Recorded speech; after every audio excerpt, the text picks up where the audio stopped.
going on, Ramley? Ryan Dyer here. Before we get to the show, got to tell you quickly about our friends over at Sleeper, #1 sports app right now, and not just for season-long fantasy. They've got live score updates. They've got a chat you can communicate with other users. Plus, the best part is the daily fantasy feature, which is just like a live pick'em. Just choose 2 to 8 players across any sport. Choose more or less, and you can win real money. When you go to make your first deposit right now, use our promo code. You see it right down there, Rams LAFB, all one word. They're going to give you a match bonus up to $100.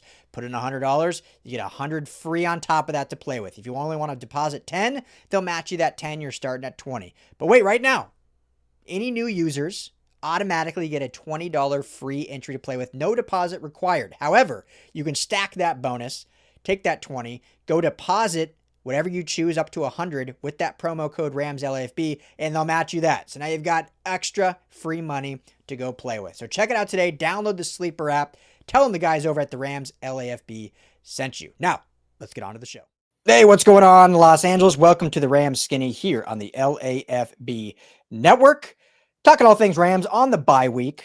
Got some fun segments with the trade deadline just a week or so away, a little over a week away, coming up at the beginning of November. So got some fun chatter here with my main man, Skinny T. What's going on, brother? Happy Thursday. How you doing?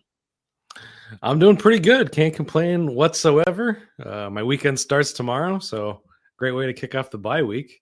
Yeah, look at that. You know that saying that the old timers always say, like, can't complain and no one would listen if you did, or no one would care even if I did. Yeah, I always say that. I was a bartender for like 5 years, so I heard that line so many times. Oh, can't complain. No one would listen if you did. Okay, so, well, good. But, yeah, bye week, Rams looking good. We talked last episode, kind of power rankings. You know, they're really firmly in that top 5 after a dominant win over Jacksonville. But with the bye week, with the trade deadline coming, Skinny, we know this Rams team is always aggressive. They're always in win now mode.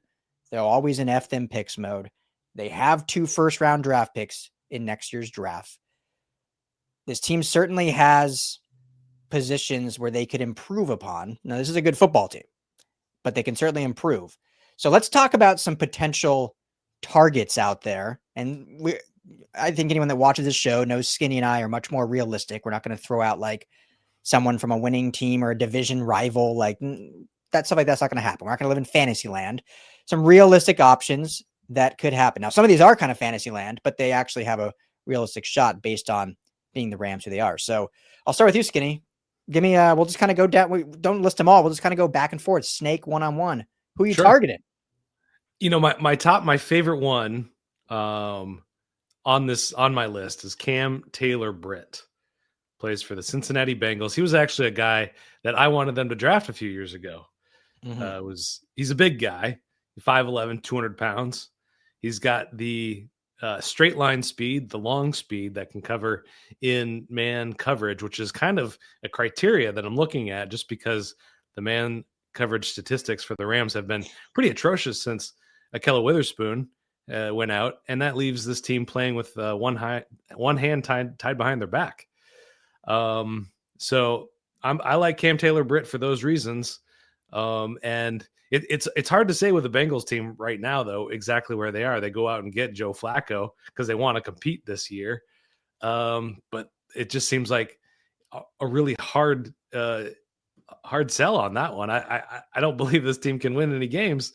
So are they going to be ready in a couple of weeks to move on from this guy at the trade deadline? I don't know, but he's got all the makings of a good option for the Rams. Yeah, I love that one. And since he's an interesting team, and I'll keep it right with Cincy, Skitty, and I'll go with the guy on the other side, DJ Turner II, who's right up the Rams' alley. He's an undrafted free agent. He's only in his 3rd season, so he fits exactly what the Rams look for in defensive players. Undrafted free agents, they don't have to pay a lot. So the contract is no issue there, obviously. The dude has he has a $1.3 million cap hit. I think his highest is in 26. So next season, 1.96 cap hit before his contract expires.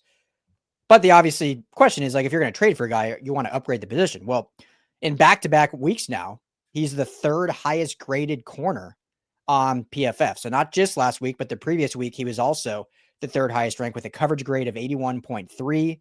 And I think he does bring some size and versatility there that could potentially, he's not the biggest guy, 5'11", 180, but enough size in what the Rams try to do at the corner position. So this is not like your home run trade, but it's definitely one. If the Cincinnati Bengals decide to be a wholesale, this is an undrafted free agent. It doesn't cost a lot, so maybe they don't want to move on from that. But if the way he's played, they can get back like a mid-round pick. It wouldn't cost the Rams a ton, but a guy that could at least complement, maybe not be like that massive upgrade over Darius Williams or when Witherspoon's back, but certainly a nice complement piece to add more depth in case anyone else goes down. So I'll start with the safer side. That's not the home run, but DJ Turner, undrafted free agent, third highest graded corner. Can't beat that, right? Yeah, definitely. Why not both? Go get them both. Why not? Just make a big trade with the Bengals. I like that. Yeah, next on my list is AFC as well. Titans, Roger McCreary, I would say, would be a good option for them. Does he have that size and speed combination that I like with Cam Taylor-Britt? Not quite. A little bit small, a little bit more limited. But what I do like is his ability to play inside and outside. So where the Rams find themselves right now with Quentin Lake as being their primary nickel coverage guy is, one, Quentin Lake is super versatile. He's playing tons of snaps in the slot. He's actually playing a lot on the defensive line as well. We saw him pick up a sack last week.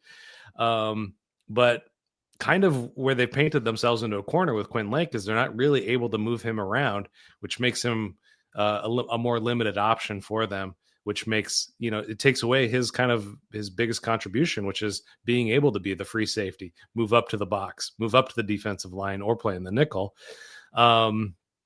So getting a guy like Roger McCreary, he can play inside, outside, frees up Quentin Lake to move around a little bit more. And I don't think it would take a lot to get him out of Tennessee. They're obviously still within the rebuild. So a guy like this might want to get out, might want to find himself a winning team, get himself a nice refresh. This could be it. So before I say my next one, forgive me if we even plan this ahead of time, but do you have anyone that's not a corner on your list? I think we're pretty confident the Rams are only going to target a corner, right? Or do you have someone else? I have two. They're a little bit more home run style, but okay, perfect. Yeah. Perfect. I just wanted to see, because my next one is a corner again. So I just wanted to preface that ahead of time. Okay. So this one's a little more kind of thinking outside the box, not even necessarily for the Rams, but anyway, I'll just say this. So Jaquan McMillan with the Denver Broncos, another guy that's now undrafted guy, has played really well in this Vance Joseph system for the Broncos. And one would say, why would the Broncos trade one of their top corners when they are a 5-2 football team? They're a true Super Bowl contender. You don't want to break that up. Now, for that reason, they may not. You don't want to ruin any chemistry that you have. And he is playing so well. He actually, if we're sticking to kind of PFF grades, he's actually the highest graded corner on the Broncos, even above Pat Surtain and even above Riley Moss. He was the second. Go ahead. Oh, I was just saying, wow. I didn't know. He was the second highest graded corner in last week's game and fifth overall, according to PFF's metrics, position grade rate of 76.58. So is playing really well and can play kind of all over the field, does play a lot of slot. You see Pat Surtain and Riley Moss kind of on the outside, McMillan more in that slot. So does it fit with Quentin Lake? Kind of like what you were saying about your first choice. It would be an interesting fit there. But the reason why this could be kind of outside the box is this is the final year of his contract with Denver Broncos. So his contract expires after 2025. The way he's playing, the Broncos probably will not be able to afford to re-sign him. And on top of that, they have obviously Pat Surtain, who's probably the best corner in football, in my opinion, who they just paid. They have Riley Moss, who is their corner 2, plays on the outside. He's done well. And they just drafted Jahdae Barron in the first round out of Texas in this year's draft, who they presume to be their future kind of nickel slot corner guy. So it could behoove them to actually trade McMillan, even though he's playing so well, but to get something back instead of just letting his contract expire and him go hit free agency and they lose him for nothing. The Rams and the Broncos have done deals before. Obviously, we know about the Von Miller trade. So I think they could get something done again for the Rams where they don't give up a ton. You're not having to give up a first round pick for this guy because the contract is expiring, but he would certainly, I think, make this defense better. So that'd be a little outside the box. Again, you don't see many Super Bowl contending teams trade away one of their starters, but just because of the way that room is and because of the way the contract, I think it's worth a conversation. What say you? Yeah, definitely. I like that one a lot, actually. He was on my list. And I like your Broncos insight about how crowded that room is. Because that was my thinking on that. Changing kind of the top change of coach basically is what I'm trying to say. So I like all of that. And I think my next guy is also in a similar vein, expiring contract. Lots of changes happening in where he plays now, but it's the Saints, Alontae Taylor. And I've really fallen in love with this guy since doing research on it. Big guy, 6 feet tall, just about 200 pounds, good speed, good versatility. Obviously the Saints are going nowhere this season, as much as we love our Kellen Moore and our Brandon Staley's and all the staff there. The Saints are going absolutely nowhere. So I think they would be listening to trade offers on this former second round pick, expiring contract, like I said. So definitely taking calls on that guy. But just kind of fits the bill of everything that I've wanted. But he was flying under the radar for me. I didn't know a lot about Alontae Taylor before I started doing some research on him. And I think he's probably, he won't cost what Sauce will cost, Sauce Gardner. But I think he can bring a lot of similar skill sets, and they can lock him up on a long contract. Before we were heading into this conversation, I was enlightening you to the strange situation they have in the defensive backfield after this year. They have just 3 guys on contract. Those 3 guys, Darius Williams, Emmanuel Forbes, and Josh Wallace. Darius Williams has no guaranteed money on his contract for 2026. So you're going to have to get a young guy. You're going to have to get a guy that you can extend to a longer contract. And I think Alontae Taylor is right up there. Yeah. I mean, this is what's interesting about kind of looking at these trades is like, do you go after a long-term solution that gives you maybe a little boost this year, but is more of a long-term, or do you just go kind of flash in the pan rental, if you will? And, my next one is another rental. Rasul Douglas down in Miami. I'm impressed we don't have any of the same guys. This is actually kind of impressive for the most part. 31 years old. So getting up there. Last year of his deal with Miami. So his contract expires after 2025. And Miami, I think, is in a full fire sale. Like they should try to sell everything and try to get as many draft picks as possible. Obviously, we know they dealt, a lot of their defensive core before the season even started, including Jalen Ramsey. So Rasul Douglas is a guy that, is an up and down corner, but he is the 16th ranked corner in PFF grades for the season. He had the 9th highest grade last week. So, still can give you some good output there as potential CB1 or someone on the outside. And again, you're not tied down to him long-term. You're going to be able to get him for a cheap mid to late round pick and just kind of use him as a rental that hopefully he just gives you that extra boost on this playoff push. So definitely not a trade where they're building for the future, just someone to come in and at minimum, at least give you some more depth until Ahkello Witherspoon is officially back. But someone, I think, when you think of Ahkello Witherspoon coming back, if you have Witherspoon and Douglas on the outside, I think you've vastly improved your secondary compared to it being Darius Williams and geez, now I'm drawing a blank. You got Kobe Durant, you got Emmanuel Forbes. Thank you.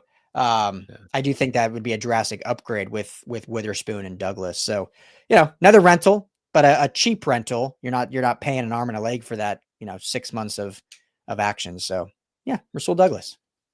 Miami's going to fire sale. I mean, how long are they going to have the same coach? I mean, that guy's got to get fired soon, doesn't he? I mean, we've already seen one guy keep staying there behind him, which is wild. Yeah, that place is a mess right now. Yeah, and you keep bringing up depth, and that's a great word because they are one more injury away from this being somewhat catastrophic. Kobe Durant, Darius Williams, Quentin Lake, and then you got Trey Harris, and you got Emmanuel Forbes and Josh Wallace, and that's it. That's the only thing on this roster this year. So, I mean, even if it is a depth piece that they go after, I think they have to go after a cornerback. And new Athletic beat reporter Nate Adkins had an article today. He's like, they might not be going the F them picks route, but they are buyers. So it might not be one of those high level swings, but I mean, it almost seems to heading into the season, we even talked about it, kind of neglecting the position, not carrying more of these guys onto the active roster. Mm-hmm. Yeah, I mean, it's a weird spot for him to be in. But Yeah. A couple of my kind of wild card picks, also contract situation at this position group, offensive line, go after Wyatt Teller from the Cleveland Browns. Mm-hmm. How close are they to tearing it all down and setting it all up again? I don't know, but Steve Avila coming up for a contract. Are they going to pay him into a second contract? That's not something we've really talked about, but since doing this research, it's become a bigger question for me. Mm-hmm.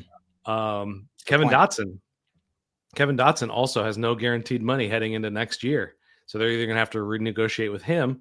And Wyatt Teller's been one of the best guards in the league. He's played both left and right side.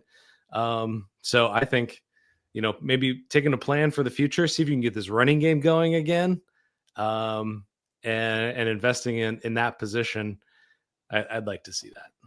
Yeah. I mean, there's definitely, I think, no harm in getting some, not even offensive line depth. I mean, those are potential starters that can come in and at least be swing starters or plan for the future. So, yeah, I think offensive line is something they'll look at, especially if, they'll have my calendar is not in front of me, but they'll have one game before the trade deadline.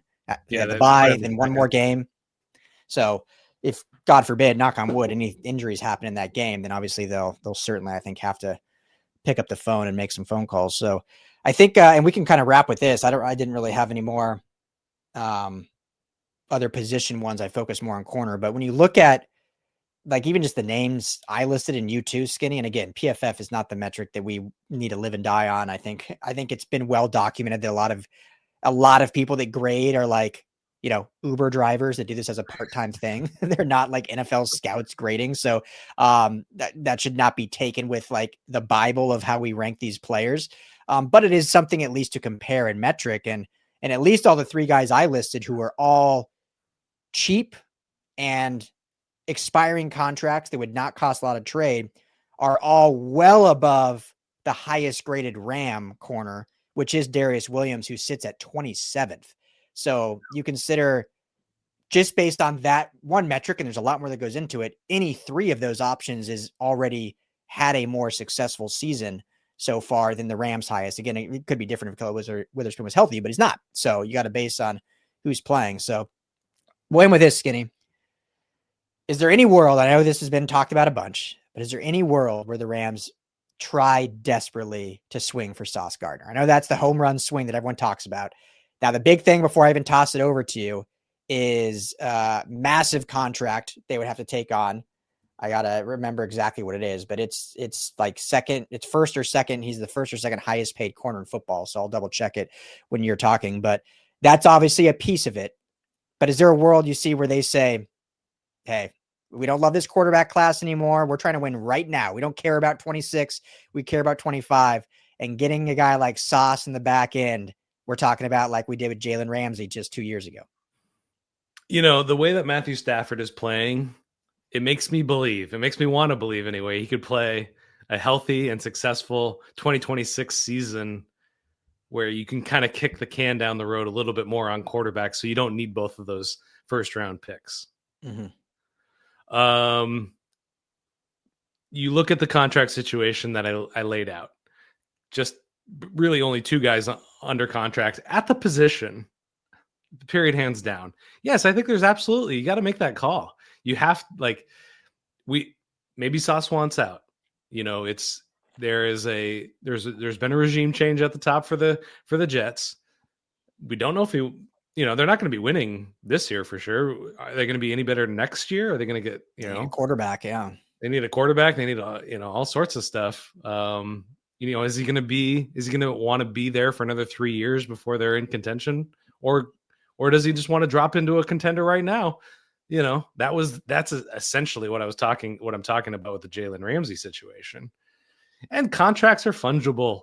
Contracts, Yeah. especially for the Rams, you can change you can play all that magic you want to. Yep. It's all funny money for the Rams. So I think you got to make that. You got to make that call. You got to try it at least. Obviously they're not going to want to move away from it. It's going to cost big. Is it going to cost 2 first rounders? I don't know. That's pretty steep. So that's the question, Skinny. So his contract, he makes roughly $30 million a year is what his contract is. He's got a void year in 2031. So he's under contract for the long foreseeable future. Now, like you said, they can make some adjustments and restructuring and move some money, but it's already a backloaded contract. I mean, his cap number next year is only 12 million. Then it jumps to 23, 28, 38 and 29, 36 and 30, and then drops down to 2 and 31, which is that void year. So, they can't really push too much more down. They'll be lucky, but they'll be not eating a lot in the beginning.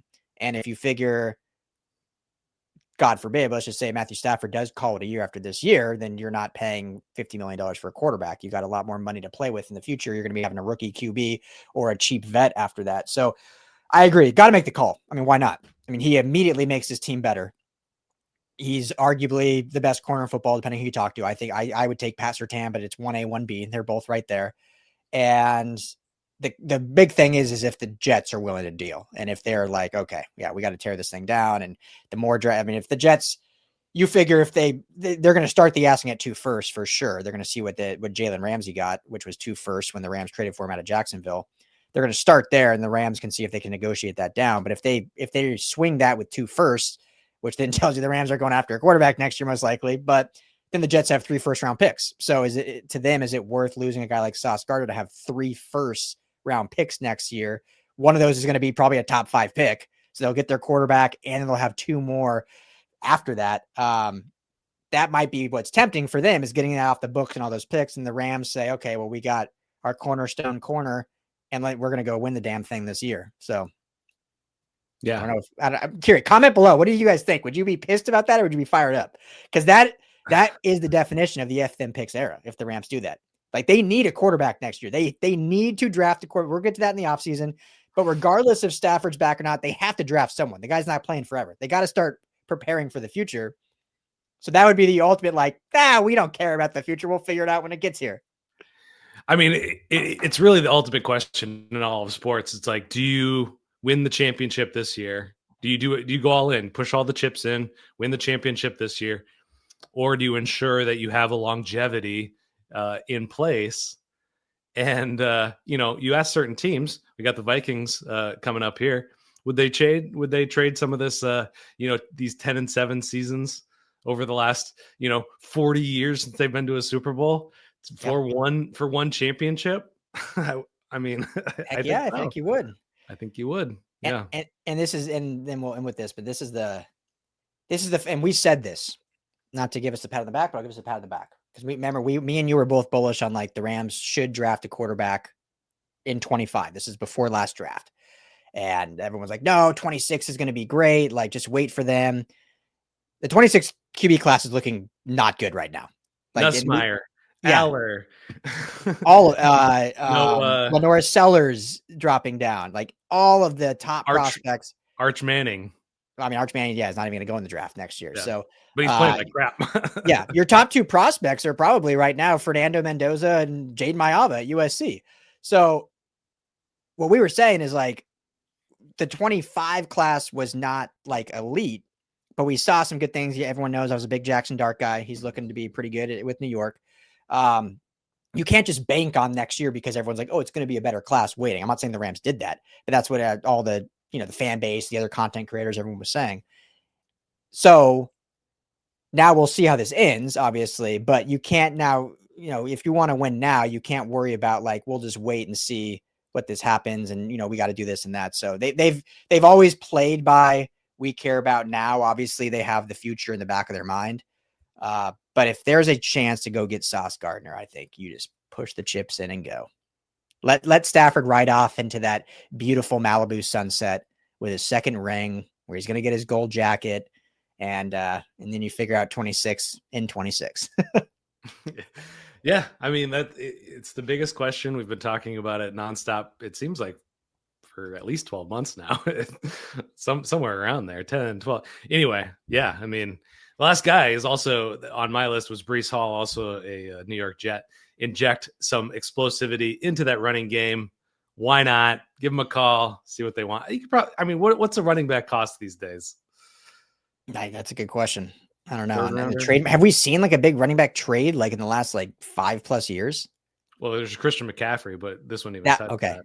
That would definitely, and that constitutes a big one, but that would, yeah, I can't think of any other like running back trades. So, interesting. Well, let us know what you guys think. Comment below. Do you want to see the Rams active at the trade deadline? Do you want them to take a big swing like a sauce? Would you rather the more kind of remedial, economic trades like a DJ Turner, like some of the guys Skinny said? Let us know what you guys think. Comment below. Make sure to hit that like and subscribe button. That helps us out, keep growing this channel, and help us to keep growing the LAFB network. That's Skinny T. I'm Ryan Dyrud.